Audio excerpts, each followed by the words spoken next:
الحمد للہ رب العالمین الصلاۃ والسلام علی سید الانبیاء والمرسلین وعلی آلہ واصحابہ اجمعین اما بعد اعوذ باللہ من الشیطان الرجیم بسم اللہ الرحمن الرحیم۔ بحمد اللہ تعالیٰ کے رب ذوالجلال کے احسان اور کرم سے آج آپ اپنا سب ملاحظہ کریں گے سورۃ القلم شفا کی 4 نمبر آیت شفا سے آگے ملاحظہ کیجیے۔ اعوذ باللہ من الشیطان الرجیم بسم اللہ الرحمن الرحیم۔ فَسَتُبْصِرُ وَيُبْصِرُونَ، یا رسول اللہ صلی اللہ تعالی وسلم فَسَتُبْصِرُ، پس ان قریب آپ بھی ملاحظہ فرما لیں گے، وَيُبْصِرُونَ، اور وہ کافر بھی دیکھ لیں گے کہ بِأَيِّكُمُ الْمَفْتُونَ، وہ کون ہے جو ان میں مجنون ہے اور فتنہ پرور ہے، ان قریب پتہ چل جائے گا۔ میرے اور آپ کے کریم آقا تاجر بوجم شفیع معظم رحمۃ اللہ کی عرف اور اعلیٰ شان میں کفار بکواس بکتے رہتے تھے، اور وہ اپنے آپ کو مطمئن کرنے کے لیے کبھی میرے اور آپ کے کریم آقا حضور نبی مرشد رحمت مکہ علیہ تو اس کو کبھی جادوگر کہتے، کبھی معاذ اللہ تعالیٰ معاذ اللہ مجنون کہتے، کبھی الیاذ باللہ تعالیٰ دیوانہ کہتے، کبھی کچھ کہتے کبھی کچھ کہتے۔ آپ قبل عزیز سن چکے ہیں کہ اللہ تعالیٰ فرماتے ہیں نون والقلم وما یسرون ما انت بنعمت ربک بمجنون، کفار بکواس بک رہے ہیں، آپ کی جانب جنون کی نسبت کر رہے ہیں کہ جن کو رب کائنات جل وعلا نے عقل کل کا مالک بنایا، ان کی جانب ان چیزوں کی نسبت کر رہے ہیں۔ تو خلاق کائنات جل وعلا ان کو جواب دیتے ارشاد فرما رہا ہے، اے محبوب مکرم ان قریب آپ کو ہی پتہ چل جائے گا اور ان کو بھی پتہ چل جائے گا، حضور تو جانتے ہیں۔ اور یہاں ہر وہ شخص بھی مراد ہو سکتا ہے جو قرآن کا قاری ہے، جس طرح میں اور آپ، کہ قیامت تک آنے والے قرآن کے قاری تو اپنی آنکھوں سے دیکھ لے گا میدان محشر میں کہ کس کس سر پر عزت و عظمت کا تاج سجایا جاتا ہے اور کس کو ذلت کی زنجیروں میں جکڑ کر جہنم کے اندر ڈالا جا رہا ہے، پتہ چل جائے گا۔ رب کائنات جل وعلا قرآن مجید فرقان میں میرے نبی کو ارشاد فرماتا ہے، عسیٰ ان یبعثک ربک مقام محمود، ان قریب آپ کا پروردگار آپ کو مقام محمود عطا فرمائے گا۔ وہ رب العزت جل وعلا جو صاحب حمد ہے وہ میرے نبی کو مقام محمود عطا فرمائے گا۔ محمود مفعول کا صیغہ ہے، حمد کا معنی آپ جانتے ہیں کسی کی ثنا کرنا، کسی کی خوبیوں کا ذکر کرنا۔ محمود مفعول کا صیغہ ہے کہ جس کی خوبیوں کا کثرت سے ذکر کیا جائے۔ میدان محشر میں ایمان والے تو ایمان والے رہے، کافر بھی حضور کی نعت پڑھیں گے، حضور کی خوبیوں کا تذکرہ کریں گے، ایمان والے تو ایمان والے رہے۔ اس لیے وہ جگہ وہ مقام میرے کریم آقا رسول عربی کے سوا اللہ تعالیٰ جل وعلا کسی اور کو عطا نہیں فرمائے گا۔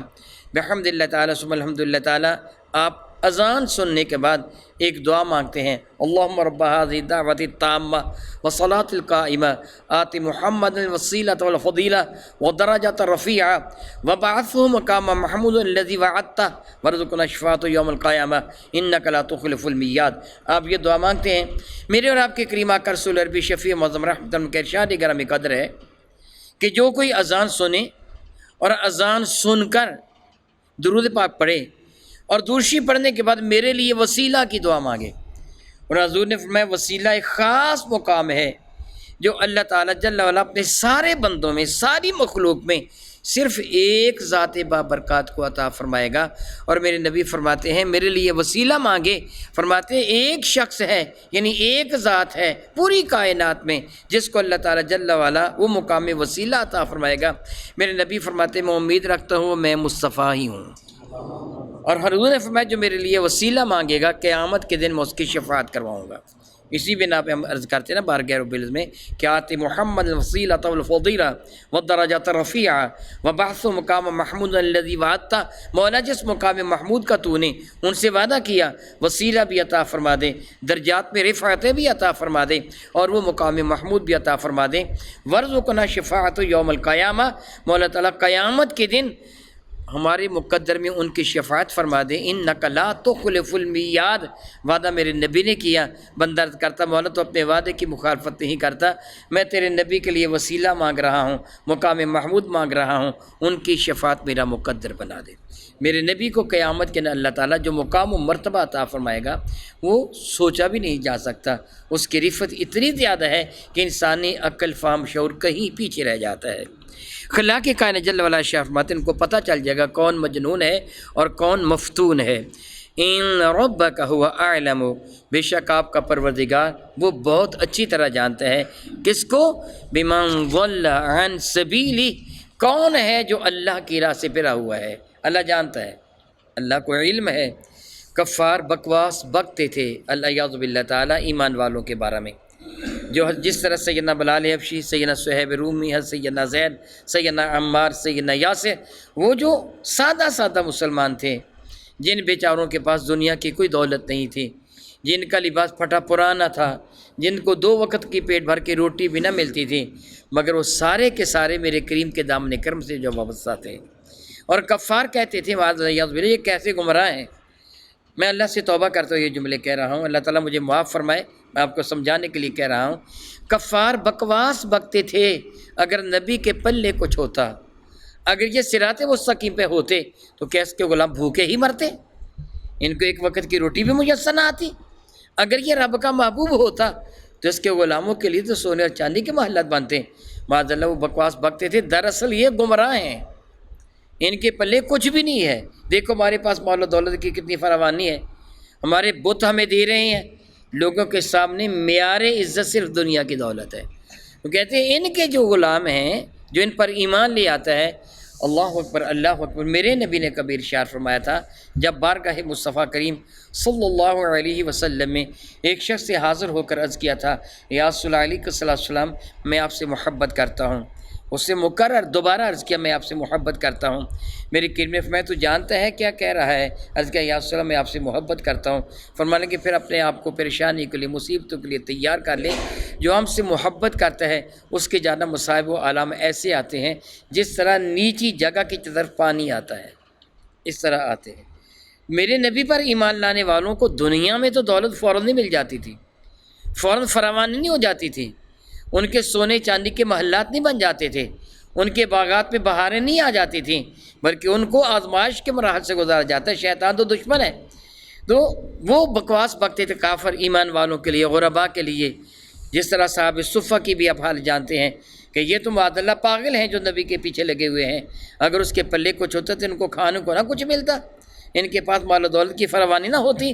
اللہ تعالیٰ فرماتے ہیں ان کو پتہ چل جائے گا کہ کون ہے کہ جو اس کی راہ سے بہکا ہوا ہے، بھٹکا ہوا ہے، بمن ضل عن سبیلہ، جو اس کی راہ سے گمراہ ہے، وَهُوَ أَعْلَمُ بِالْمُهْتَدِينَ، اور اللہ تعالیٰ بہت اچھی طرح جانتا ہے کہ ہدایت والے کون ہیں، ان کو بھی جانتا ہے اور بے ہدایتوں کو بھی جانتا ہے۔ اسے نہ بتانے کی ضرورت ہے نہ سمجھانے کی ضرورت ہے، وہ مالک وہ جانتا ہے۔ فرماتا ہے فَلَا تُطِعِ الْمُكَذِّبِينَ، یا رسول اللہ صلی اللہ علیہ وسلم آپ بھی، دراصل بظاہر خطاب یہ میرے نبی کو ہے، حقیقتاً یہ خطاب قیامت تک آنے والے ایمان والوں کا ہے۔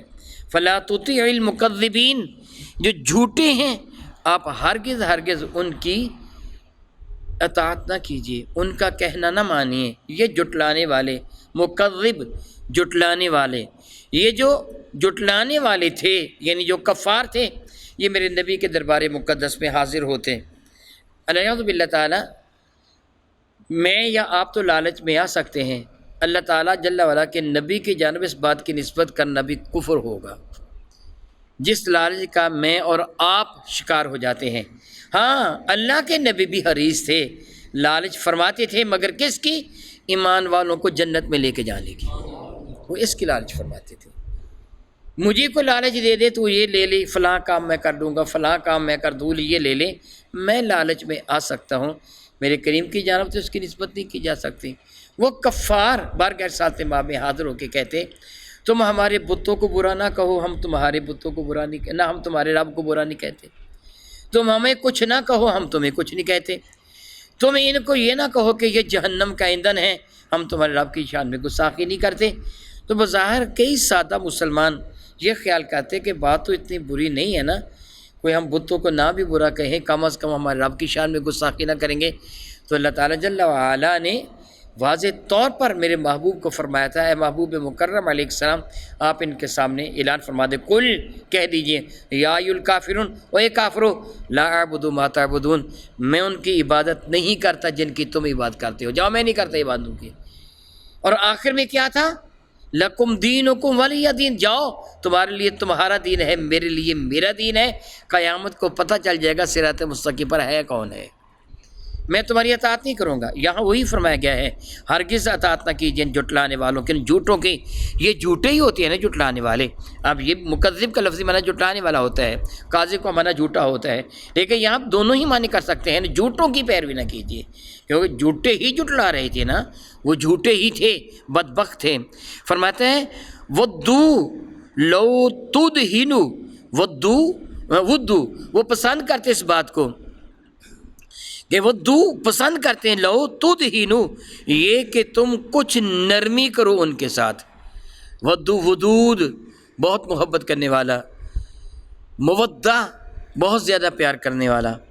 فرماتا ہے رب کائنات جل وعلا ودو وہ پسند کرتے ہیں، ان کی آرزو ہے، ان کی تمنا ہے، لو تدہنو کہ تم ذرا نرمی کرو، کفار پر سختی نہ کرو، ان کے بتوں کو برا نہ کہو، ان کے ساتھ ذرا تھوڑی بہت نرمی کر لو، فیدہنون اور وہ بھی اس قسم کی نرمی کر لیں، پھر وہ اللہ کی شان میں گستاخی نہ بکیں، تمہاری شان میں نازیبا جملے نہ کہیں، ایمان والوں کو تنگ نہ کریں۔ رب کائنات جل فرماتا ہے ایسے ہرگز نہیں ہوگا، ولا تطیعوا ہرگز آپ کہنا نہیں مانیں گے، کلا ہر وہ بدبخت، حلاف، حلف کہتے ہیں، آپ جانتے ہیں حلف اٹھانا یعنی قسم کے ساتھ کسی شے کو مؤکد کرنا۔ قرآن پاک اٹھا کر حلف اٹھا لے، کوئی عبارت پڑھ کے حلف اٹھا لے، کوئی قسم اٹھا کر حلف اٹھا لے، حلف اٹھانا گویا قسم اٹھانا۔ اللہ فرماتا ہے ولا تطیعوا آپ ہرگز اس کی بات نہ مانیں، کلا ہر وہ شخص یعنی وہ بدبخت جو ہے، حلافن بہت ہی قسم اٹھانے والا، مبالغہ کا صیغہ ہے، حلف یعنی قسم اٹھانا، حلاف بہت قسم اٹھانے والا، مہین، اللہ اکبر اللہ اکبر۔ اللہ نے فرمایا وہ جو ذلیل ہے آپ اس کی بات ہرگز نہیں مانیں گے۔ اللہ یعوذ باللہ تعالی، اللہ فرماتے ہیں حماز مشاء بنمیم، حماز حمزہ اس کا لفظی معنی ہوتا ہے جھٹکا لگانا۔ اللہ فرماتا ہے بہت تانے دینے والا، مشاء بنمیم ادھر کی ادھر لگانے والا، کھانا پوسی کرنے والا، چغل خور، غیبت کرنے والا، تھوڑی بات سن کر بڑھا چڑھا کر آگے بیان کرنے والا، مناع للخیر بلائی سے روکنے والا، نیک کاموں سے روکنے والا، معتدٍ حد سے تجاوز کر جانے والا، اثیم بڑا گناہ گار۔ رب کائنات جل وعلا نے ان آیات مبارکہ میں بدبخت کافر، اکثر نے کہا، بعض نے کہا اکثر اس میں شریک تھا، اکثر کا یہ ہے کہ یہ ولید بن مغیرہ تھا جس کے لیے اللہ تعالیٰ نے یہ سب کچھ فرمایا۔ ولید بن مغیرہ میرے کریم آقا تاجر ایربوجم شفیع معظم رحمت عالم صلی اللہ علیہ وسلم کی خدمت فیض درجت میں حاضر ہوا تھا۔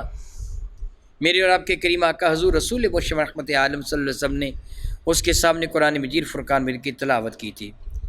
بظاہر یہ سمجھدار تھا، تو کچھ بظاہر یہ کچھ سمجھدار تھا، اس سے میرے نبی کی باتوں کو سنا اور اس کو بھیجا تھا کفار مکہ نے، ابو جہل اور اس کی پارٹی کے دیگر افراد نے بھیجا تھا۔ میرے نبی کے ساتھ یہ مذاکرات کرنے کے لیے آیا تھا، گفتگو کرنے کے لیے آیا تھا۔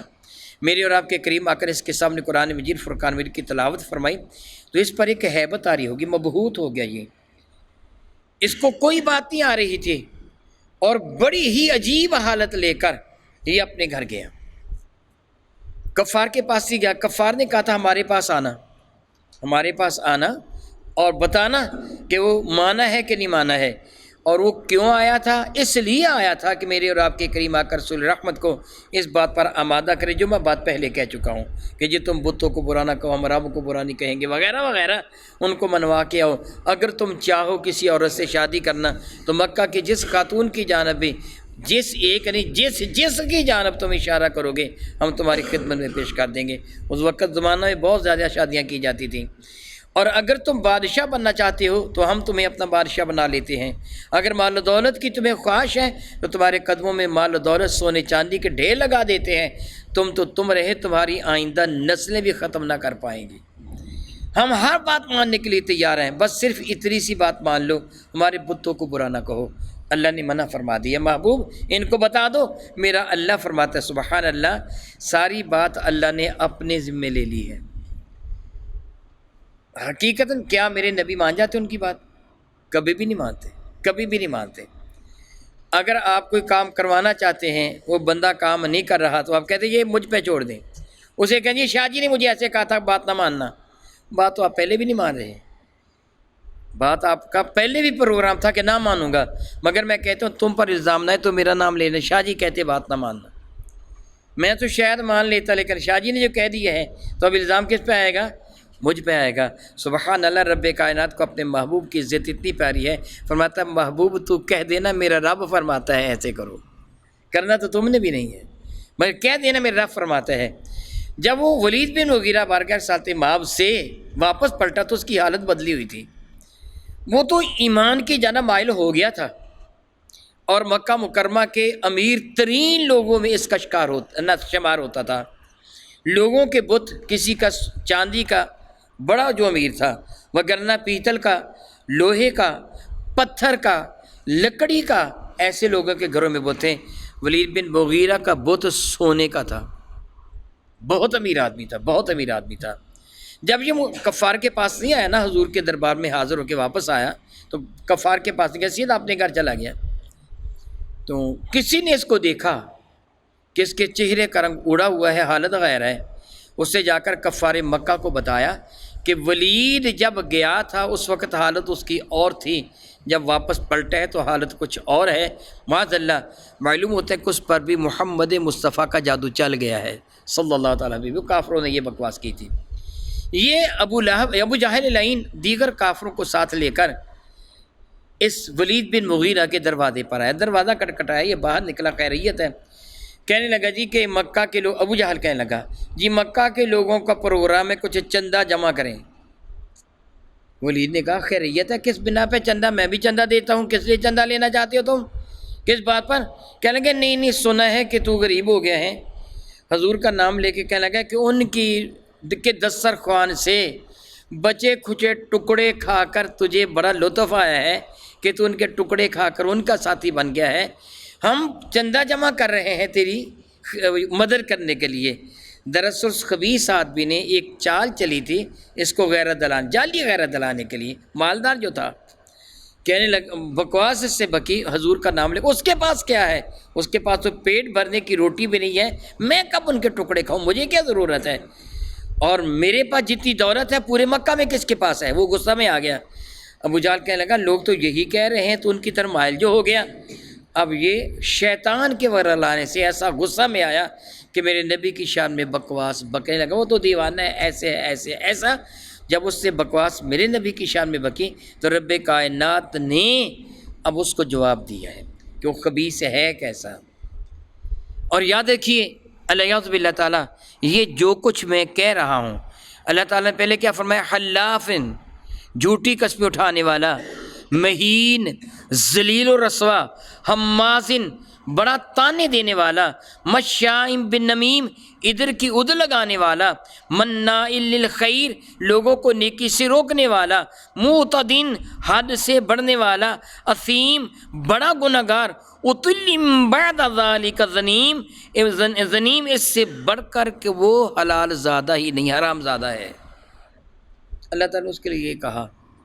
اب بعض کم علم حضرات کہتے ہیں کہ جی قرآن پاک میں گالیاں ہیں، یہ گالیاں نہیں ہیں، یہ ولید بن مغیرہ کی اصل حالت بتائی گئی ہے، یہ خبر دی گئی ہے کہ وہ حلال زادہ نہیں ہے، وہ حرام زادہ ہے، کہ نبی کا گستاخ ہے، وہ لوگوں کو نیکی سے روکنے والا ہے۔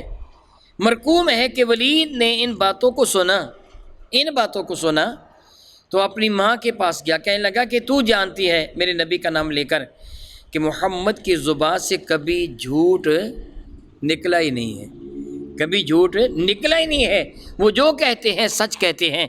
انہوں نے میرے بارے میں کہا ہے کہ حلافن، میں بہت قسمیں اٹھانے، عادت ہے میری قسمیں اٹھانا۔ مہین، مجھے ذلیل کہا ہے، اور پھر کہا میں تانے دینے والا، یہ بھی میری عادت ہے، اور اس سے کہا کہ ادھر ادھر چغلی کرنے والا، یہ بھی میرے اندر خصلت پائی جاتی ہے۔ میں لوگوں کو نیکی سے روکتا ہوں اور خوش ہوتا ہوں نیکی سے روک کر، اور میں حد سے بڑھ جانے والا بھی ہوں۔ اور وہ کون سا بدترین گناہ اور جرم ہے، بدکاری کا ہو یا دوسرا ہو، جو میں نے نہ کیا ہو؟ اماں یہ ساری باتیں میرے اندر پائی جاتی ہیں۔ اس نے، یعنی میرے نبی کا نام لے کر، اس نے سچ کہا، ایک بات کا مجھے پتہ نہیں، وہ کہتا ہے یہ حلال زادہ بھی نہیں ہے، تو مجھے سچ بتا کہ میں حلال زادہ ہوں کہ نہیں ہوں۔ اس کی ماں نے کہا تو حلال زادہ، کہنے لگا نہیں، اگر جھوٹ بولے گی تو میں تیری گردن اڑا دوں گا۔ وہ سچ بولتے ہیں۔ تو ماں نے کہا کہ تیرا باپ اس لائق نہیں تھا کہ اس کی اولاد ہوتی، میں نے ایک چرواہے سے تیرے باپ کے کہنے پر فعل کیا تھا، اس سے تو پیدا ہوا۔ گویا یہ بھی تصدیق ہو گئی۔ قرآن مجید فرقان میں نے جو کچھ فرمایا ہے یہ حقائق بیان کیے ہیں، یہ گالی نہیں دی ہے۔ ہم کافر کو کافر کہیں یہ گالی نہیں ہے، مسلمان کو کافر کہیں تو گالی ہے، حرام زادے کو حرام زادہ کہیں تو گالی نہیں ہے، حلال زادے کو حرام زادہ کہیں گے تو گالی ہے۔ اس بنا پہ قرآن کریم نے یہ خبر دی ہے۔ رب کائنات جل وعلا ارشاد گرامی قدر فرماتے ہیں کہ ان کان ذا مال و بنین، کیا ہے کہ اگر اس کے پاس مال و دولت ہے اور بیٹے رکھتے ہیں، اس کے 10 بیٹے تھے، کیا ہے اگر اس کے پاس اولاد ہے، مال و دولت ہے، اذا تتلی علیہ آیاتنا قال اساطیر الاولین، اور جب اس کے پاس سامنے قرآن کریم کی تلاوت کی جاتی ہیں، یہ کہتے ہیں یہ پہلے لوگوں کے قصے ہیں، کہانیاں ہیں۔ ربی کی فرماتا ہے سناسمہ علی الخرطوم، ان قریب ہم اس کی لمبی ناک پر وہ نشان لگائیں گے، داغ لگائیں گے، یعنی اس کو تباہ و برباد کر کے رکھ دیں گے۔ اللہ یعوذ باللہ تعالیٰ ثم اعوذ باللہ تعالیٰ، رب کائنات جل وعلا اپنے محبوب کے دشمنوں سے خود انتقام لیتا ہے۔ بلکہ حدیث مبارکہ ہے، حدیث قدسی ہے کہ من عاد علی ولیا فقد آذنتہ بالحرب، جو میرے ولی سے دشمنی کرے گا، اللہ فرماتا ہے میں اس کے خلاف اعلان جنگ کرتا ہوں۔ سبحان اللہ و بحمدہ، او کما قال اللہ تبارک و تعالی، واللہ تعالی اعلم باسرار کتابہ۔